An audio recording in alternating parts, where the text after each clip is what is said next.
nombre del Padre, del Hijo y del Espíritu Santo.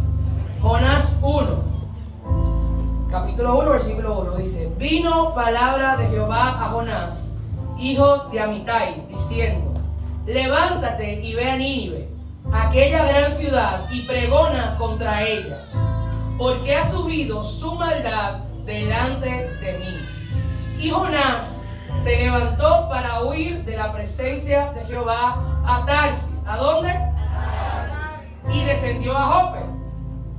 Y halló una nave que partía para Tarsis, y pagando su pasaje, entró en ella para irse con ellos a Tarsis, lejos de la presencia de Jehová. Vamos al capítulo 3. Capítulo 3, 1. Amén. Dice capítulo 3, 1. Vino palabra de Jehová por segunda vez a Jonás, diciendo: Levántate y ve a Nínive, aquella gran ciudad, y proclama en ella el mensaje que yo te diré. Bajamos un poquito al 5. Versículo 5 dice: Y los hombres de Nínive, ¿qué hicieron?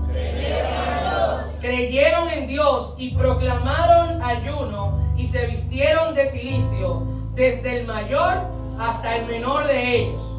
Seguimos al 4. Capítulo 4, versículo 1. Amén. Pero Jonás se apesumbró en extremo y se enojó. Y oró a Jehová y dijo: Ahora, oh Jehová, ¿no es esto lo que yo decía estando aún en mi tierra? Por eso me apresuré a huir a Tarsis, porque sabía yo que tú eres Dios clemente y piadoso, tardo en enojarte y de gran misericordia, y que te arrepientes del mal. Ahora pues, oh Jehová, te ruego que me quites la vida, porque mejor me es la muerte que la vida. Amén. Señor y Dios, bendecimos, Padre, tu palabra, y ella es bendita, Señor. Gracias por la oportunidad que tú nos das, Señor, de estudiarla, de conocerla libremente. Señor, te pido que seas tú hablando a través de mi boca, Señor. Vasija, solo soy tuya, Señor, y que sean tus palabras y no las mías. Sé tú en el entendimiento, sé tú en la retentiva, y sea tu Espíritu Santo moviéndose con toda libertad en este lugar, en el nombre de Jesús. Amén. Y todos no sabemos esta historia. Probablemente es la historia o la primera historia que le cuentan a los niños en la escuela dominical. Y no sabemos la historia de Jonás. Y en resumen, sabemos que el Señor le da una instrucción a Jonás. Y le dice: Jonás, ve a Nínive y adviérteles que si no se cambian su conducta, si no se arrepienten de su mal, yo en 40 días lo voy a destruir. Jonás, sabemos, fue desobediente, se monta en un barco en dirección a Tarsis. En ese camino se lo traga un pez y lo escupe a los 3 días. Luego, en la segunda oportunidad, pues Jonás escucha, ¿no?, el mandato de Dios. Y en esta ocasión va a Nínive, predica la palabra, y aquí ocurre algo que no ha ocurrido, o que ha ocurrido muy poco en la historia de la profecía y la Biblia. Los que están estudiando saben que los profetas iban, daban palabra, advertían, y el pueblo no escuchaba. En esta ocasión, sin embargo, Nínive escuchó. ¿Qué hizo Nínive? Escuchó la voz de Dios a través del profeta Jonás y se arrepintió de su pecado y cambiaron su conducta. Y cuando leemos siempre la historia de Jonás, de alguna forma siempre nos vamos con el mismo pensamiento, y también quizá porque es la enseñanza que más nos dan. Nos enfocamos mucho en la desobediencia de Jonás, y a los niños en la escuela le decimos: al desobediente se lo traga el pez. Esa es la enseñanza que normalmente se comparte de Jonás, de cómo la desobediencia de Jonás llevó a que se lo tragara el pez, y que al final él, como quiera, tuvo que hacer lo que era la voluntad de Dios. Pero ¿qué pasaría si yo les digo que todo este tiempo quizás nos hemos estado enfocando en la enseñanza equivocada? Quizás, y solamente quizás, esta historia no se trata de Jonás. Y eso es lo que el Señor viene a hablar en este día, en esta mañana, y es que no se trata de ti. no se trata de ti y no se trata de mí. Amén. Repite conmigo, no se trata de mí. Y en la historia que leímos, vemos cómo el Señor quería utilizar a Jonás para ser un instrumento para mostrarle misericordia y perdón a Nínive. Y Nínive, si ustedes, los estudiosos de la clase lo saben, pero Nínive no era cualquier ciudad. Nínive era una ciudad que era muy próspera, era muy grande. Y si buscan la historia, se van a dar cuenta que Nínive en su momento fue la ciudad más grande del mundo. Y fue una ciudad que fue muy importante en el reino de Asiria. ¿En cuál reino? Estoy repitiendo porque tengo como el chip del encuentro de niños. Entonces, perdón. Decía que Nínive es una ciudad, era una ciudad muy importante en el reino de Asiria. Significa entonces que si era de Asiria, significa que era una ciudad de gentiles. No era una ciudad de Israel, no era una ciudad de Judá, era una ciudad de gentiles. Entonces, era una ciudad de gentiles que la palabra narra que estaban muy sumidos en el pecado.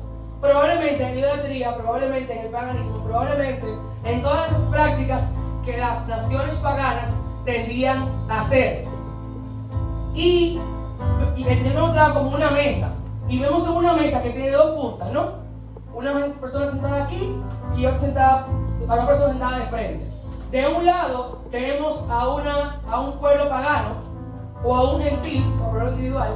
Tenemos a un gentil pecador, malvado, que insiste en su pecado. Y por otro lado, del otro lado de la mesa, tenemos a un Dios misericordioso, tenemos a un Dios de clemencia y tenemos a un Dios perdonador. Y yo no sé a ustedes, pero a mí esto se me parece a algo. O se me parece a alguien. De un lado, la pecadora gentil, y del otro lado, ese Dios perdonador que vino a mi encuentro. Amén. Y estamos hablando aquí de que desde Jonás hasta Jesús hay más o menos de diferencia 700 y pico de años, casi 800. O sea, Jonás sucedió 800, 700 años antes de la dispensación de la gracia. Pero aún así, antes de la dispensación de la gracia, el Señor decidió llevar un mensaje de libertad, de salvación a los gentiles de Nínive. Y el Señor me hablaba que era una flecha profética de lo que luego en la gracia se iba a manifestar. El Señor estaba desde antes profetizando con Nínive lo que ocurrió con todos nosotros, que de gentiles pasamos a ser pueblo escogido de Dios. Amén. Y aquí el Señor me decía que el objetivo de Dios con esta historia, con este relato, no era Jonás, sino Nínive. Jonás era el canal, pero Nínive era el objetivo. Amén. Y es que más allá de la persona de Jonás y más allá de nuestras propias personas, hay un pueblo al que Dios quiere libertar. Hay un pueblo al que Dios quiere salvar. Hay un pueblo al que Dios quiere rescatar. Y necesita de sus instrumentos para poder alcanzar ese pueblo, como lo fue Jonás con Nínive. Amén. Y el Padre me hablaba que muchas veces, sin embargo, nosotros hemos sido como Jonás. Y recordemos la historia. Jonás primero es desobediente, pero luego obedece. Y cuando el pueblo escucha el mensaje, que se supone que eso es lo que él debería querer, él lo que hace es que se enoja y le pide a Dios que le quite la vida. O sea, vemos un profeta que no está claro bien de lo que está haciendo. Él está profetizando de parte de Dios y dando un mensaje, pero cuando la persona escucha el mensaje, dice, ay, pero me escucharon. ¿Por qué me escucharon? ¿Por qué me escucharon? Y le reclama incluso al Señor. Y el Padre me hablaba de que a veces somos Jonás. Jonás estaba tan ensimismado, tan pendiente de lo que él quería, tan envuelto en lo que él pensaba que era lo correcto, que estaba siendo un obstáculo para el propósito mayor de Dios, que en este caso era Nínive. Y el Padre me hablaba de que a veces somos Jonás. ¿Y somos Jonás cómo?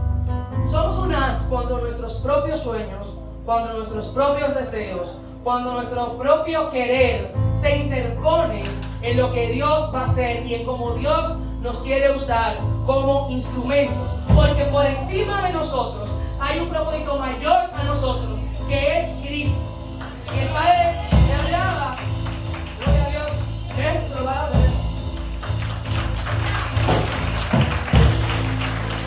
El Padre me hablaba de vasijas de barro. Vasijas de barro, como decía el apóstol Pablo en Corintios, pero vasijas de barro que solamente encuentran su valor cuando le es depositada la gracia. Dice 2 Corintios 4:7, pero tenemos este tesoro en vasijas de barro, para que se vea que tan sublime poder viene de Dios y no de nosotros. Pero si la vasija está tan enfocada en ser vasija y pierde el norte de su utilidad para su dueño, la vasija deja de ser útil. Y si usted tiene algo que no es útil, cuando esta tableta me deje de ser útil, yo no me voy a encariñar con la tableta y decir, ay, mi tableta, yo la voy a desechar y me voy a buscar otra. Así el pueblo de Dios, cuando se enfoca tanto en ser vasija y se olvida de para qué es vasija, entonces el Padre va a desechar a aquel que no quiere ser útil para la obra del Señor. El Padre me hablaba de que la vasija vacía no tiene ningún valor, sino el que el dueño le da para usar. La vasija sirve cuando el dueño me usa. Si el dueño no me usa, la vasija no sirve. Y si el pueblo de Dios es usado por Dios, entonces va a ser útil.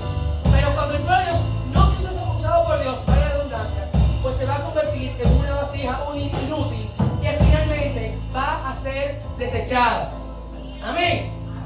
Y con esto no trato de decir que tengamos en poco quiénes somos en Dios. Para nada, el Señor nos ha dado un alto valor. Dice, en alta estima te puesto, dice el Señor. No obstante, tenemos que recordar, y es lo que el Señor quiere recordar hoy, que reconozcamos que el Señor ha depositado en nosotros algo con el objetivo de que Él sea glorificado. Usted no profetiza, usted no habla lengua, usted no sana, usted no predica para su propia exaltación.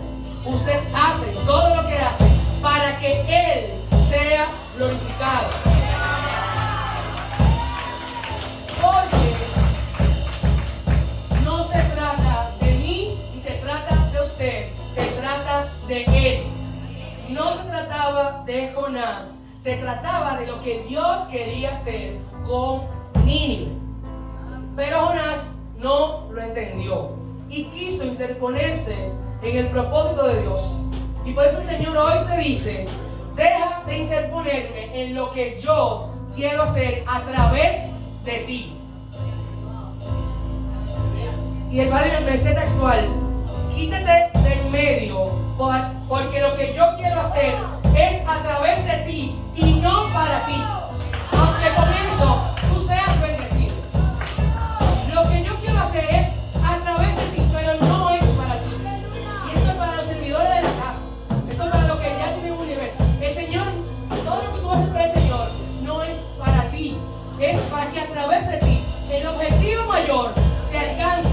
Y ese objetivo mayor es alcanzar a estos escogidos que todavía quedan dispersos en las naciones. Amén. Y como ustedes saben, este fin de semana, ¿qué hubo este fin de semana? Encuentro de niños. Gloria a Dios, un encuentro poderoso que todos los niños que fueron le podrán contar. A los niños que fueron, les exhorto aquí que hablen con sus papás para que los inviten al encuentro de grandes, porque si el de niños fue chulo, el de grandes es más. Pero en este fin de semana pasó algo. Y este fin de semana es que yo tenía una asignación. Como siempre, yo trato de hacer la asignación bien. Pero el viernes pasó algo. Y fue que yo cometí un error. Diga un error. Y desde que yo cometí el error, me quiso, ¿verdad? Llegar a la mente yo gloria a Dios. No porque yo no pueda cometer errores, claro que no, pero porque de verdad me gusta hacer las cosas bien. O sea, no tengo que cometer errores, pero intento hacer las cosas bien. Al día siguiente, eso fue el viernes, al día siguiente pasa algo que no se los voy a contar, pero ahí el Señor me revela que no fue un error deliberado que yo cometí, sino fue una forma de Dios mostrarme algo que si no, yo no iba a poder ver. Y era, el Señor me va a usar como instrumento para bendecir a alguien que si no pasaba eso, yo no iba a saber que esa persona tenía X situación. Entonces el Señor me dijo, Kairolis, me dice Kai, el Señor me habla a mí, Kai, quítate del medio. Quítate del medio, deja tu deseo de ser siempre, hacer las cosas bien, que no está mal, pero quítate del medio y mira lo que yo quiero hacer. Mira más allá de esto que está generando quizá molestia, y mira más allá lo que hay después, y lo que hay después soy yo, y lo que hay después es mi propósito, y lo que hay después es cumplimiento de lo que el Señor va a hacer. Amén. El Padre decía, quítate del medio, porque yo te voy a usar para bendecir a otros. Pero recuerda que no se trata de ti, ni de cómo te sientes, ni de cómo quedas bien o mal, ni de qué opines. Se trata de lo que yo voy a hacer. Pon a un lado lo que piensas, lo que opinas, lo que sientes, y déjame pasar. Ábreme la puerta y deja que yo haga a través de ti. Tú eres ese pasillo, pero el que pasa soy yo. El que entra soy yo. El que llego soy yo. Te quítate y no sea un obstáculo para que por ese pasillo pase yo. Y por eso el Señor, así como me lo dijo a ti, me lo dijo a mí, te lo digo a ti. Iglesia, mi Redentor vive, déjame pasar. Iglesia, mi Redentor vive, déjame pasar. Déjame hacer lo que yo tengo que hacer y no te interpongas. No interpongas tu cansancio, me estoy hablando a mí. No interpongas tu cansancio, no interpongas tus ocupaciones, no interpongas tus planes en medio, porque eres barro en mis manos para mi gloria. Y hay gente aquí, estoy hablando también de mí, que de alguna forma o de otra sigue o seguíamos poniéndonos en el medio del Señor.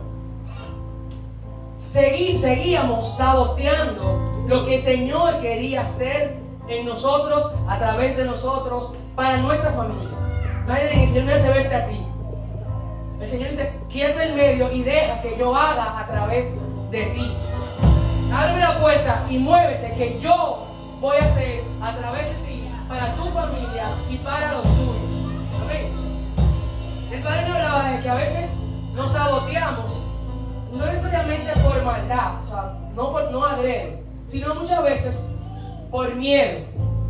Por miedo, por egoísmo quizás, porque quizás nos sentimos incapaces de hacer lo que Dios nos ha mandado a hacer, y de alguna forma es válido. Es válido que tengamos temores iniciales, ¿no? Pero el Padre me hablaba de que debemos recordar de que como no se trata de nosotros, tampoco nosotros vamos a ir solos en esta barca. Y me hablaba de una historia que yo quiero que me acompañen a leer, que se encuentra en Éxodo. Éxodo 3.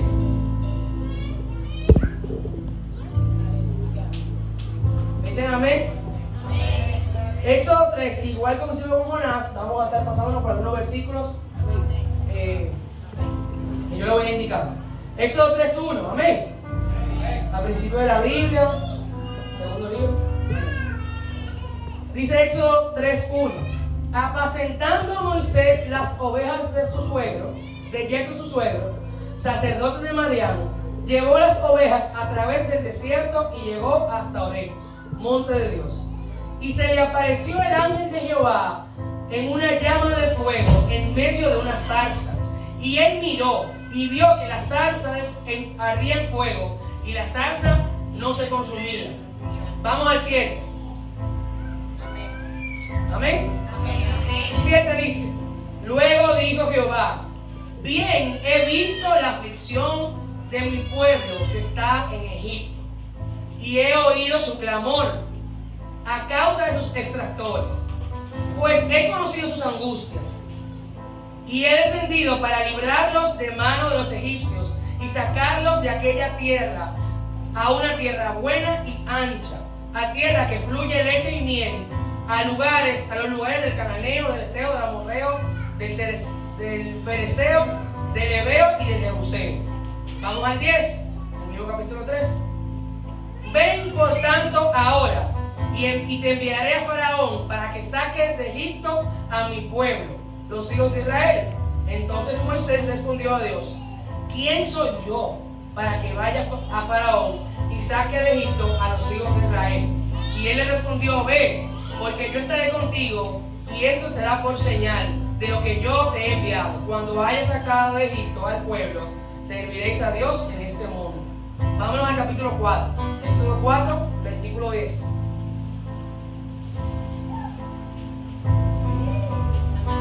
Amén. Dice 10. Entonces dijo Moisés a Jehová: ay, Señor, nunca he sido hombre de fácil palabra, ni antes ni desde que tú me hablas, ni de que tú hables a tu siervo, porque soy tardo en el habla y torpe de lengua. Bajamos al 13. Y él dijo: ay, Señor, te ruego por medio del que debes enviar. Amén. Y hay otra versión que dice: te ruego que envíes a otro y no me envíes a mí. Gloria a Dios.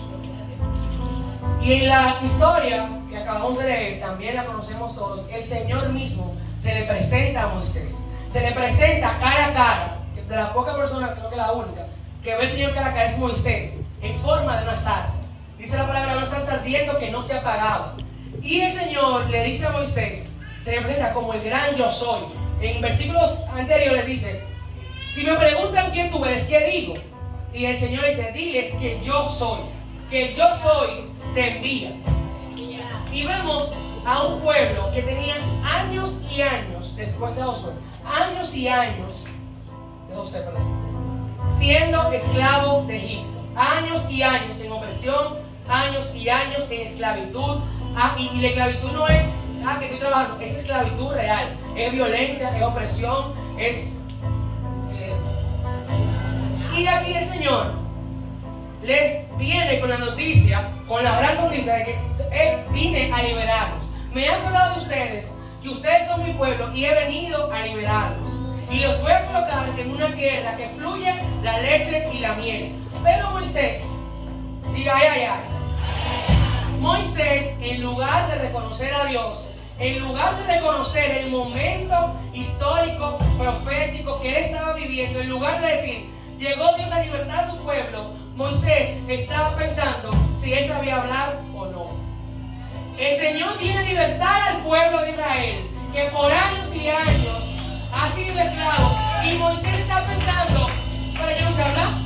El Señor viene a romper cadenas, a libertar al oprimido, a levantar al pesado, y Moisés está pensando en que yo estoy seguro. Piensa usted. Por eso, si usted lo mira de afuera, si no le parece completamente absurdo. Es absurdo que Dios, se te presente Dios, el mismo Dios, a decirte algo, y no cualquier cosa, sino que tu pueblo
puedo. No, espérate, porque yo no.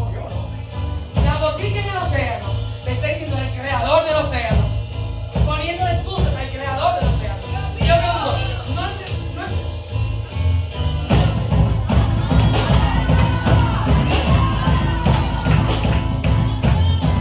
Y aquí el Señor está hablando en ese momento puntual de la liberación del pueblo de Israel. Pero en ese momento puntual, el Señor no está hablando de la liberación de los escogidos de Dios. De los escogidos que fueron escogidos para la redundancia desde antes de la fundación del mundo, pero que necesitan que alguien vaya a dar el mensaje. Porque si Dios quisiese, Dios fuera el mismo, se revelará como se reveló a Moisés, pero quizá uno o dos aquí vino porque Dios se reveló, se le presentó Dios y habló con Dios. Pero la mayoría vinimos porque otra persona dio una palabra, porque otra persona dio una invitación, porque quizá lo que uno le tiró, tu centinela, le dio una palabra y dijeron, ¿tú sabes qué? Vamos a intentarlo. Y por esa palabra, o por esa persona, usted está aquí sentado hoy. Yo le pregunto, ¿qué hubiese pasado si esa persona, que pudo ser quien sea en su vida, en cualquier momento de su vida, que le habló del Señor, ¿qué hubiese pasado si esa persona hubiese dicho, ¿tú sabes qué? Ya estoy cansada de invitarla, ya me invito. Bueno, Carola está aquí, pero literalmente, yo bendiga la vida de Carola. Carola me invitaba todos los días. Todos los días Carola me invitaba a la iglesia.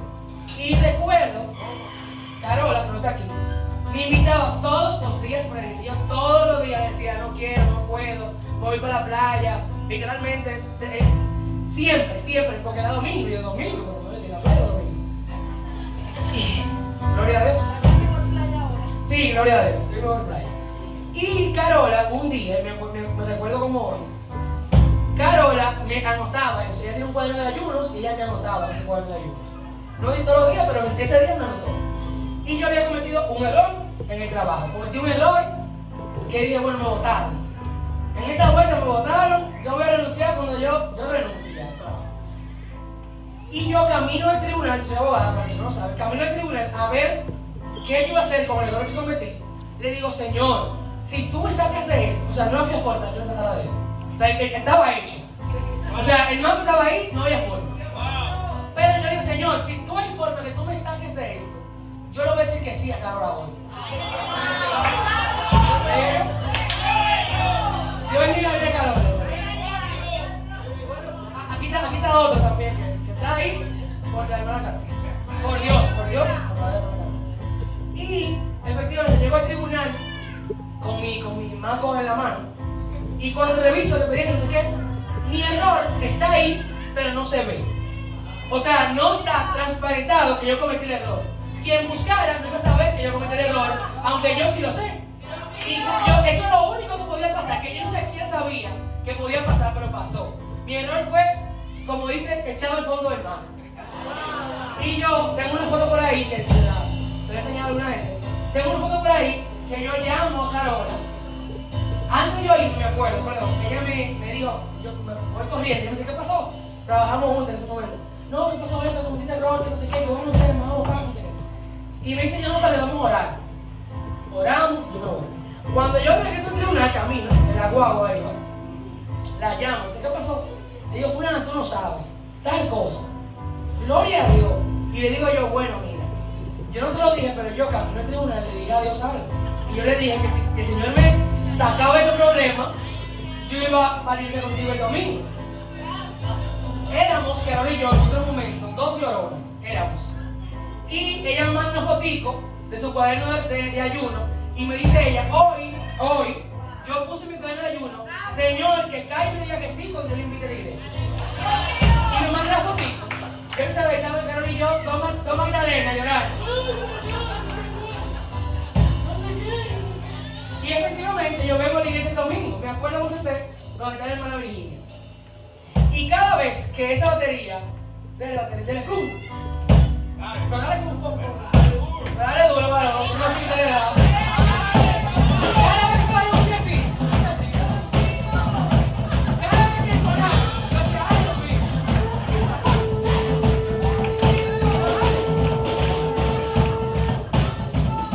Gracias por el problema. Y cada vez que esa batería sonaba ahí, yo sentía como que me estaba el mundo, mire, como que el bombo era yo. Y salimos en inglés y sabe que ahora, ay, ¿qué tal te pareció? Y yo, ay, sí, muy bien. Y por dentro de mí, no me lo vaya. Dios quiere hablar conmigo, yo lo reconozco, que Dios quiere hablar conmigo, pero no es allá. Entonces yo voy a buscar otro lugar donde Dios me diga, que va a ser, pero no va a ser allá porque no puedo, me tengo un tiempo de no explotar. Luego pasan cosas y llega el tiempo del encuentro. Eso anda aquí, yo estoy contando, no sé por qué es Dios, porque eso anda aquí. Y llega el tiempo del encuentro y yo empecé a ir a célula, y Dios bendiga a la persona de célula, y empecé a ir a célula normal y llega el momento del encuentro. No, me acuerdo que yo fui a la célula, la primera vez que fue el día antes del encuentro. Que ahora me había invitado, qué sé yo qué, y yo estaba como reticente porque yo sabía, en mi humanidad yo pensaba que cuando yo diera el paso iba a tener que dejar muchas cosas atrás, cosas que no necesariamente yo no quería dejar atrás. O sea, porque a veces el pecado, hay una película que se llama, una película que ustedes vieron, que una señora dice que el pecado a veces es una jaula de oro, una jaula tan bonita, tan cómoda, que la gente se siente tan cómodo en su pecado que no se da cuenta que es una jaula, hasta que llega el momento en que la jaula se cierra. En ese momento yo estaba tan metido en pecado, tan cómoda en mi pecado, que yo no quería dejarlo atrás. Y llega el tiempo del encuentro, que ahora no me está hablando, yo me tenía aburrida, por no decir la palabra que quiero decir, la con J. Aburrida me tenía ya Carolina con el encuentro. Y ella me dice, oye, ¿qué vamos a hacer? Dame el dinero, y si tú no vas, yo te lo devuelvo. Ahora yo sé que ella quizás no puede devolvérmelo, pero ella me dice, si tú no vas, yo te lo devuelvo. Y yo, mira, pasaría de ti. No se lo dije, pero yo se lo dije. Sabiendo que yo no iba, pero yo se lo dije, mira, toma, para que te calles. Y llega el día del encuentro, el día antes, y ella me dice, el Señor te va a decir, tú vas, yo no voy a ir. El Señor te lo va a decir, es el Padre que va a hablar contigo.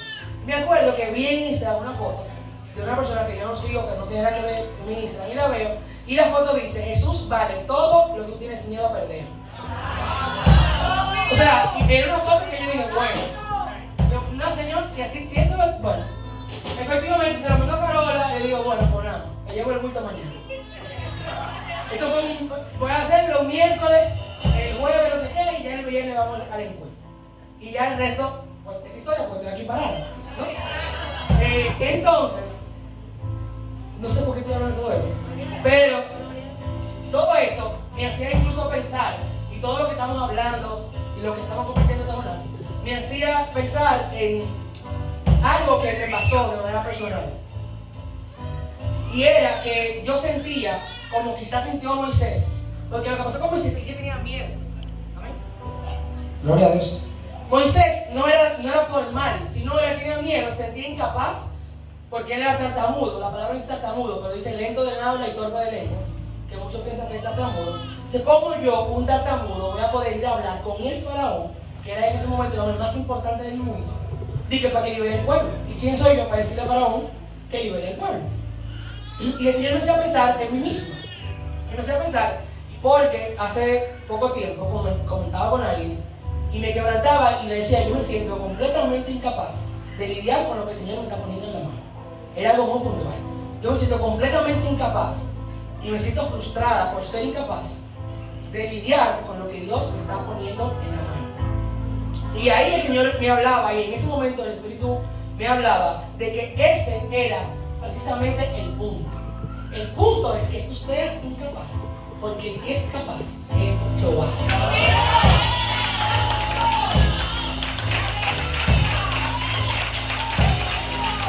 El punto es que yo no pueda, para que quien pueda sea Jehová. El punto es que la gloria no la tenga yo nunca, sino que siempre la gloria se la lleve Él. El punto en ese momento era que yo me quitara del medio y lo dejara pasar. Que le abriera la puerta de mi pasillo, que soy yo el pasillo, para que Él pase y haga lo que yo soy incapaz de hacer. Amén. Y el Señor me repite y te repite, iglesia, déjame pasar. Déjame fluir como yo quiero fluir. Déjame hacer lo que yo quiero hacer y no te interpongas. Y hubo uno, y aquí hablamos de dos personas, hablamos de Jonás y hablamos ahora de Moisés. Pero hubo uno que sí entendió el mensaje. Y yo quiero que usted vaya conmigo a Mateo 14. Y me diga amén. Mateo, Nuevo Testamento, primer libro del Nuevo Testamento. Amén. Mateo 14. Bueno, en Mateo 14, vamos a leer a cuenta de 3 el título de Mateo 14. 1, 2 y 3. De nuevo, 1, 2 y 3. Vamos a leer entonces ahora el 10. Leímos el título, ahora vamos a leer Mateo 14, 10. ¿Sí? ¿Dicen amén? Dice: y ordenó decapitar a Juan en la cárcel, y fue traída su cabeza en un plato y dada a la muchacha, y ella se la presentó a su madre. Entonces llegaron sus discípulos y tomaron el cuerpo y lo enterraron, y fueron y dieron las nuevas a Jesús. ¿A quién? A Jesús. Oyéndolo a Jesús, se apartó de allí en una barca a un lugar desierto y apartado. Y cuando la gente lo oyó, le siguió a pie desde las ciudades, y saliendo Jesús vio una gran multitud y tuvo compasión de ellos y sanó a los que de ellos estaban enfermos. Amén. Y aquí ocurrió exactamente lo contrario de lo que ocurrió con Jonás, cuando el Señor lo manda la primera vez a él. Aquí tenemos a un Jesús que recién se entera de la muerte de Juan el Bautista y de la forma de la muerte, que fue decapitado y servido la cabeza en una bandeja. Y no sé si usted sabe, pero Juan no era cualquier persona para Jesús. Juan era pariente de Jesús. Mucha gente dice que es primo, pero a través de pariente. Pero vamos a pensar que son primos. Primo de Jesús. Juan el Bautista era primo porque la madre de Jesús y la madre de Juan, Elizabeth y María, eran parientes. Eso quiere decir que Jesús y Juan también eran parientes, que se conocieron incluso antes de nacer, porque Lucas dice que cuando se encontraron los vientres, Juan saltaba en el vientre de Elizabeth al reconocer al Señor en el vientre de María. La Biblia no lo dice, pero imagínense el tipo de relación que tenían Juan y Jesús. Familia, parientes, conocidos casi que desde antes del mundo, o sea, conocidos desde antes de nacer, de familias cercanas, porque la palabra dice que María se quedaba en casa de Elizabeth, y cada uno con el mismo ministerio de revelar la dispensación del Hijo de Dios en la tierra, cada uno en su rol.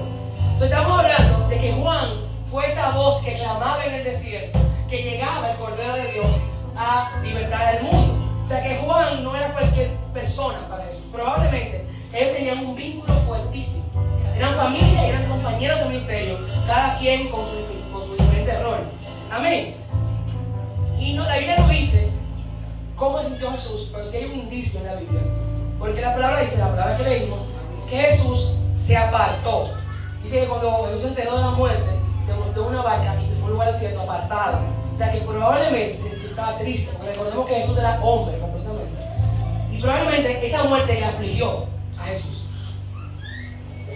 Y sigue diciendo la historia que a pesar de estar afligido, está apartado, cuando Jesús regresa a la orilla, se encuentra con una gran multitud de personas que habían ido en pos de él, atrás de él, para ser sanados, y que Jesús tuvo misericordia de ellos.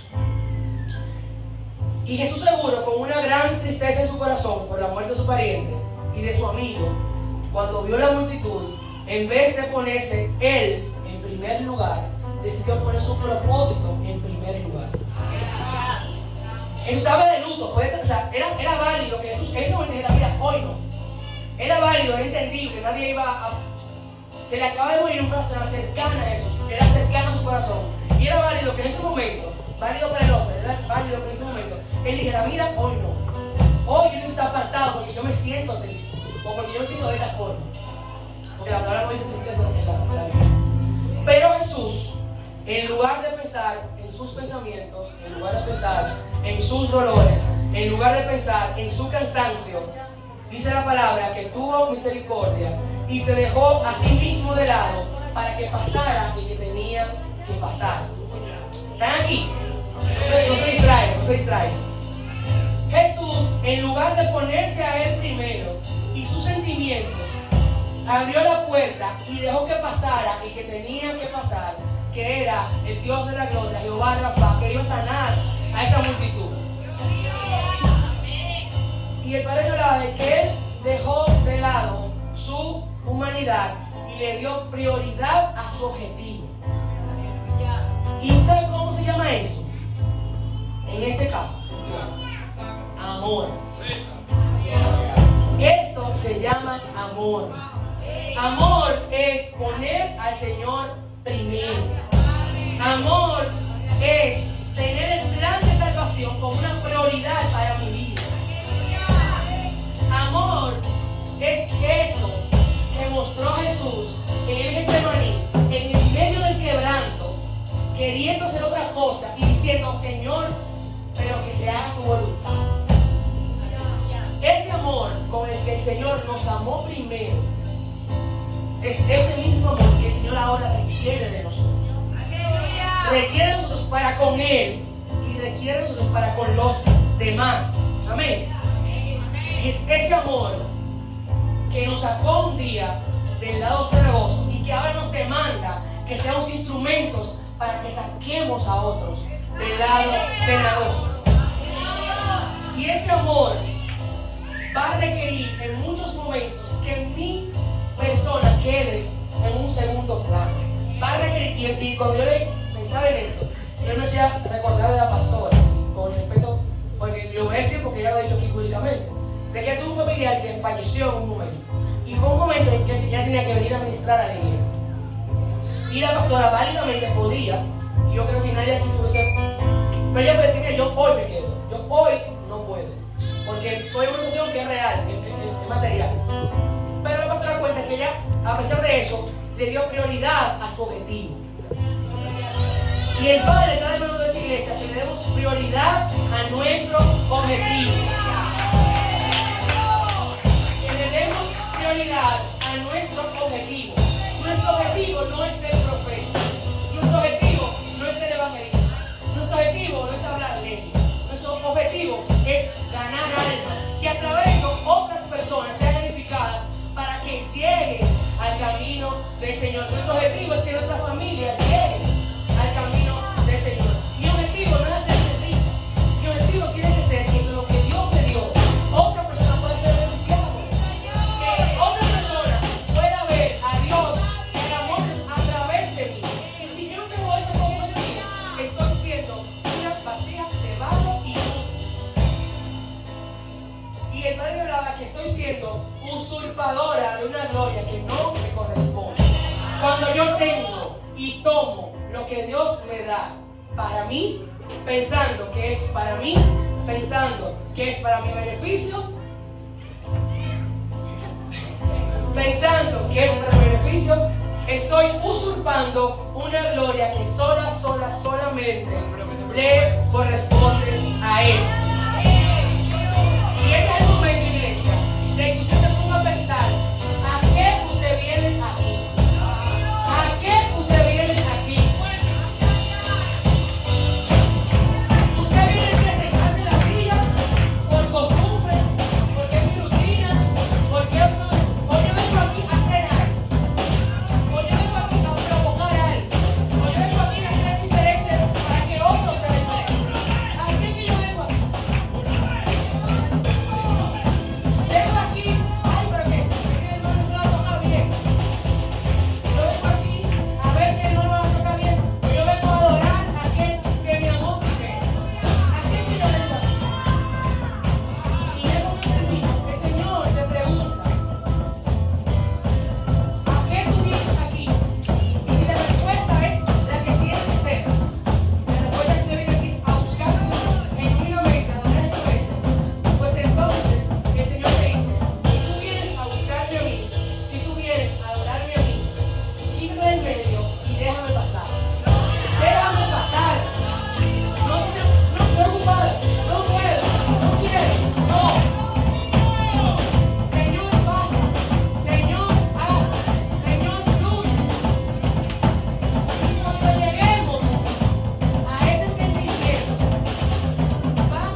que viene por creer la palabra de Dios, por aceptar a Jesús. Y primero Juan habla en todo el libro que el que me acepta, el que dice que me ama, cumple mis mandamientos. Y si queremos ser esa iglesia que cumpla los mandamientos, tenemos que ser esa iglesia que ame. Y para ser esa iglesia que ame, tenemos que ser esa iglesia que deje pasar. Amén. Yo pido que se pongan de pie.